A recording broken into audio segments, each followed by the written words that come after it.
The house at 223 Keith Lane in Brownsville hasn't seen any activity in several months now, but the memory of what happened here last May is still very much alive, especially for the people who live nearby. She had some wounds in her arms and her back. Neighbors say they saw Yasmin Reyes on her parents' driveway as a man in a car yelled for her to come to him. Several loud pops were heard and Yasmin grabbed her arm and attempted to make her way into her house where her father was sleeping after working the night shift. But according to witnesses, the shooter wasn't done. His Mustang drove by.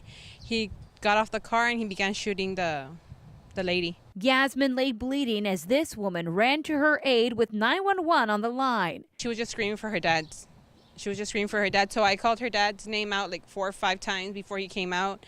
And I was at the other line. I was telling you I was at the other line with emergency. Brownsville police say this man, Victor Manuel Hernandez, a UTB criminal justice graduate who was working as a tutor at the university at the time of the shooting, is the trigger man. After more than a year on the run, he crossed the bridge from Mexico and turned himself over to authorities in Brownsville. At the Gateway International Bridge, there to turn himself in.